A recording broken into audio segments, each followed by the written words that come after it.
Anne of Green Gables. Chapter 38. The Bend in the Road. Marilla went to town the next day and returned in the evening.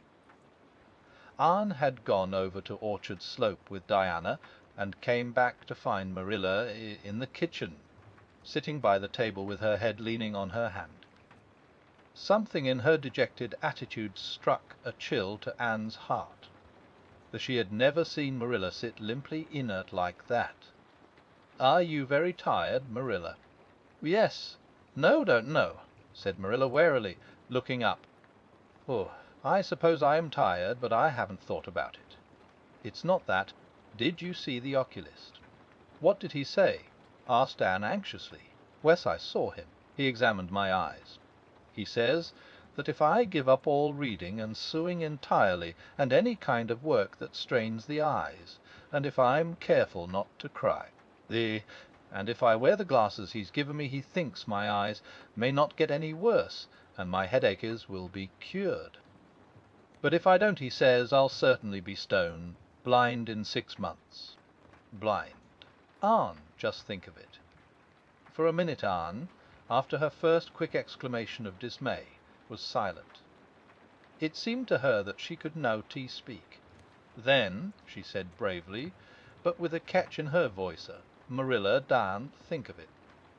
You know he has given you hope.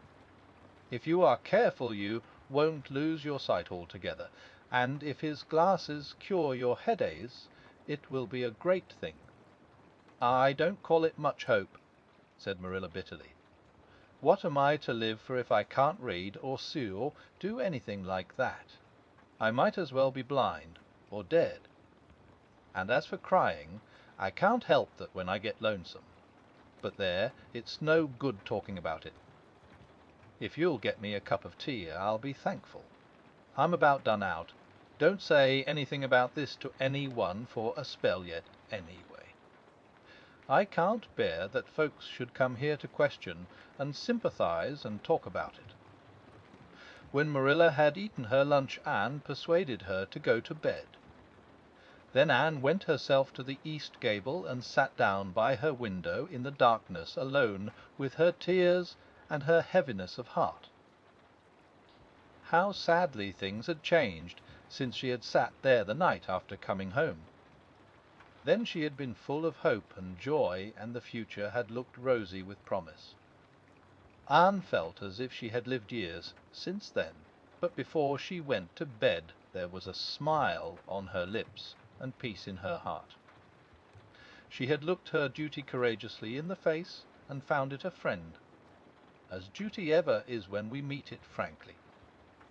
One afternoon a few days later Marilla came slowly in from the front yard where she had been talking to a collar, a man whom Anne knew by sight as Sadler from Carmody. Anne wondered what he could have been saying to bring that look to Marilla's face. What did Mr. Sadler want Marilla? Marilla sat down by the window and looked at Anne. There were tears in her eyes in defiance of the oculist's prohibition, and her voice broke as she said, "He heard that I was going to sell Green Gables, and he wants to buy it." Buy it? Buy Green Gables? Anne wondered if she had heard aright.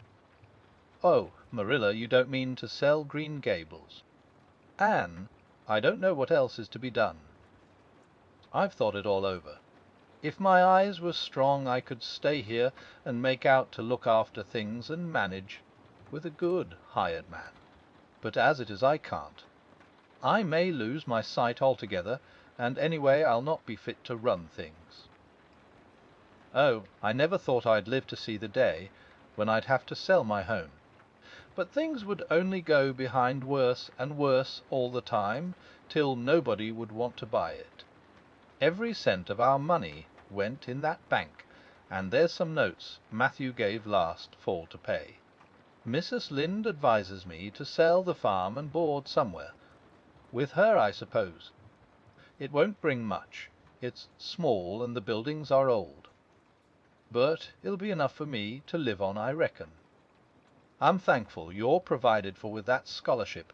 Anne, I'm sorry you won't have a home to come to in your vacations, that's all. But I suppose you'll manage somehow." Marilla broke down and wept bitterly. "You mustn't sell Green Gables," said Anne resolutely.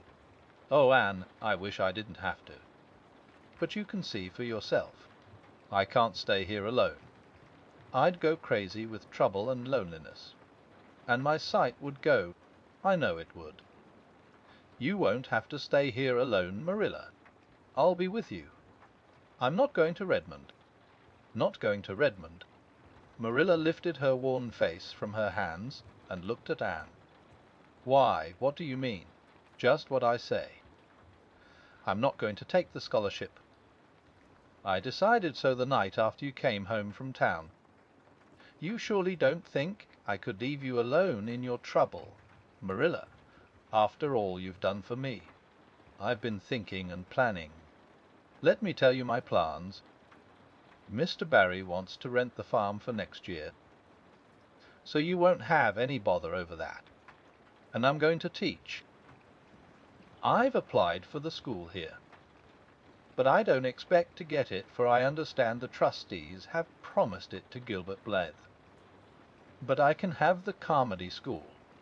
Mr. Blair told me so last night at the store. Of course that won't be quite as nice or convenient as if I had the Avonlea school. But I can board home and drive myself over to Carmody and back, in the warm weather at least. And even in winter I can come home Fridays. We'll keep a horse for that. Oh, I have it all planned out, Marilla. And I'll read to you and keep you cheered up.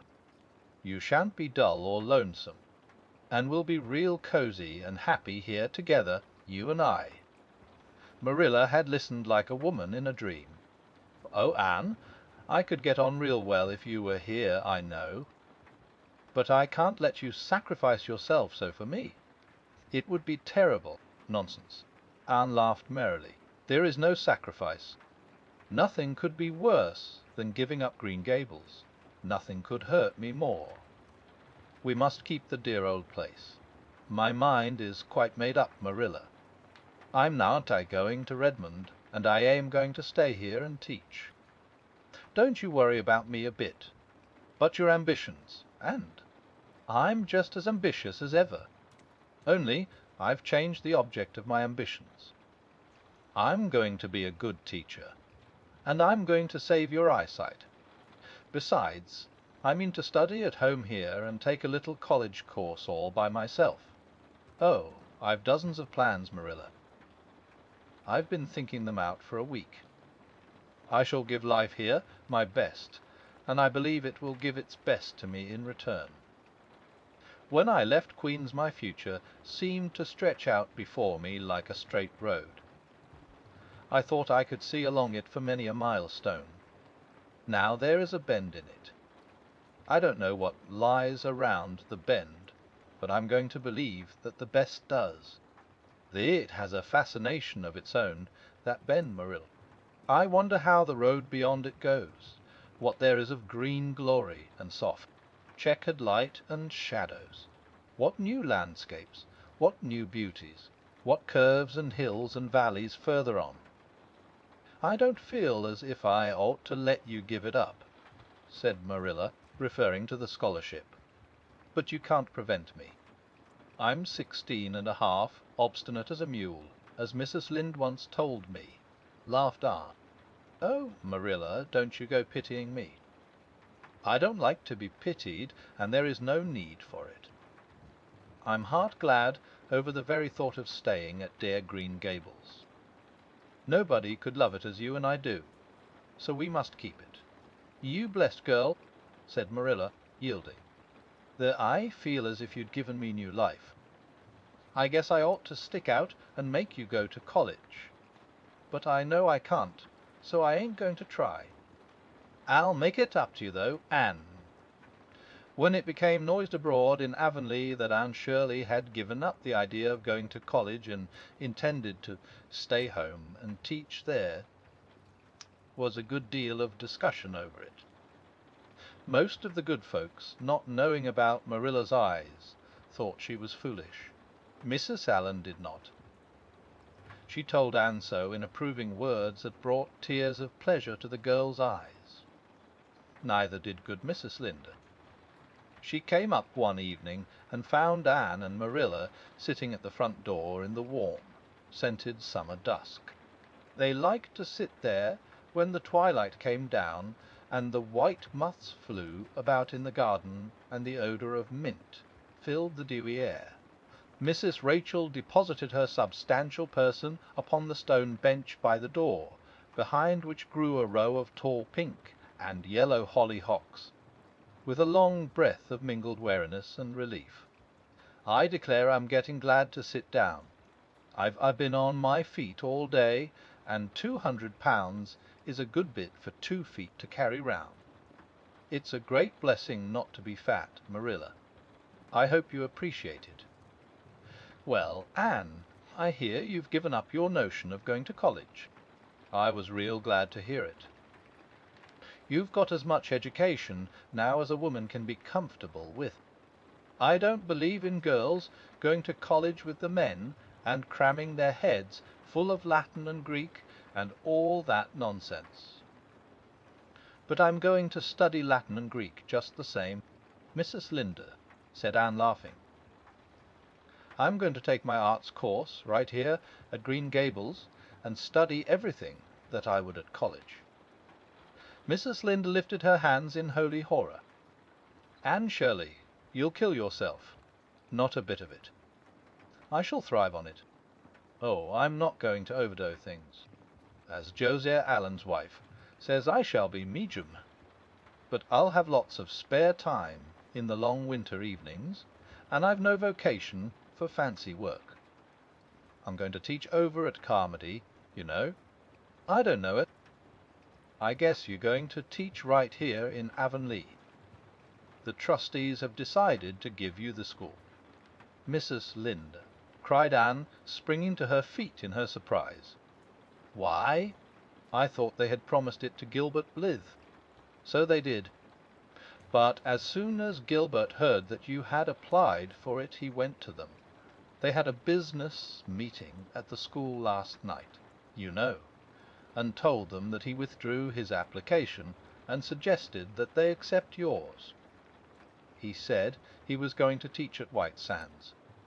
Of course he knew how much you wanted to stay with Marilla, and I must say I think it was real kind and thoughtful in him, that's what. Real self-sacrificing, too, for he'll have his board to pay at White Sands, and everybody knows he's got to earn his own way through college. So the trustees decided to take you. I was tickled to death when Thomas came home and told me. I don't feel that I ought to take it, murmured Anne. I mean, I don't think I ought to let Gilbert make such a sacrifice for me. I guess you can't prevent him now. He's signed papers with the White Sands trustees, so it wouldn't do him any good now if you were to refuse. Of course you'll take the school. You'll get along all right, now that there are no pies going. Josie was the last of them, and a good thing she was, that's what. There's been some pie or other going to Avonlea School for the last 20 years. And I guess their mission in life was to keep school teachers reminded that Earth isn't their home. Bless my heart. What does all that winking and blinking at the Barry gable mean? Diana is signalling for me to go over, laughed Anne. You know we keep up the old custom. Excuse me while I run over and see what she wants. Anne ran down the clover slope like a deer and disappeared in the fairy shadows of the haunted wood. Mrs. Linde looked after her indulgently. There's a good deal of the child about her yet in some ways. There's a good deal more of the woman about her in others, retorted Marilla, with a momentary return of her old crispness. But crispness was no longer Marilla's distinguishing characteristic, as Mrs. Linde told her Thomas that night. Marilla Cuthbert has got Emil Laubart. That's what. Anne went to the little Avonlea graveyard the next evening to put fresh flowers on Matthew's grave and water the Scotch rosebush. She lingered there until dusk, liking the peace and calm of the little place, with its poplars whose rustle was like low, friendly speech, and its whispering grasses growing at will among the graves. When she finally left it and walked down the long hill that sloped to the lake of shining waters, it was past sunset, and all Avonlea lay before her in a dreamlike afterlight, a haunt of ancient peace. There was a freshness in the air as of a wind that had blown over honey, sweet fields of clover. Home lights twinkled out here and there among the homestead trees. Beyond lay the sea, misty and purple with its haunting, unceasing murmur. The west was a glory of soft mingled hues, and the pond reflected them all in still softer shadings. The beauty of it all thrilled Anna's heart, and she gratefully opened the gates of her soul to it. "Dear old world," she murmured, "you are very lovely, and I am glad to be alive in you." Half-way down the hill a tall lad came whistling out of a gate before the Blythe homestead. It was Gilbert, and the whistle died on his lips as he recognized Anne. He lifted his cap cautiously, but he would have passed on in silence if Anne had not stopped and held out her hand. "Gilbert," she said, with scarlet cheeks, "I want to thank you for giving up the school for me. It was very good of you, and I want you to know that I appreciate it." Gilbert took the offered hand eagerly. "It wasn't particularly good of me at all, Anne. I was pleased to be able to do you some small service. Are we going to be friends after this? Have you really forgiven me my old fault?" Anne laughed and tried unsuccessfully to withdraw her hand. "I forgave you that day by the pond landing, although I didn't know it. What a stubborn little goose I was. I may as well make a complete confession. I've been sorry ever since." "We're going to be the best of friends," said Gilbert jubilantly. "We were born to be good friends, Anne. You've thwarted destiny enough. I know we can help each other in many ways. You are going to keep up your studies, aren't you? So am I, Combe. I'm going to walk home with you." Marilla looked curiously at Anne when the latter entered the kitchen. "Who was that came up the lane with you, Anne?" "Gilbert Blythe," answered Anne, vexed to find herself blushing. "I met him on Barry's Hill." "I didn't think you and Gilbert Blythe were such good friends that you'd stand for half an hour at the gate talking to him," said Marilla with a dry smile. "Haven't been. We've been good enemies. But we have decided that it will be much more sensible to be good friends in the future." Were we really there half an hour? It seemed just a few minutes. But, you see, we have 5 years lost conversations to catch up with, Marilla. Anne sat long at her window that night companioned by a glad content. The wind purred softly in the cherry boughs, and the mint breaths came up to her. The stars twinkled over the pointed firs in the hollow, and Diana's light gleamed through the old gap. Anne's horizons had closed in since the night she had sat there after coming home from Queen's. But if the path set before her feet was to be narrow, she knew that flowers of quiet happiness would bloom along it. The joy of sincere work and worthy aspiration and congenial friendship were to be hers. Nothing could rob her of her birthright of fancy or her ideal world of dreams. And there was always the bend in the road. "God's in his heaven, all's right with the world," whispered Anne softly.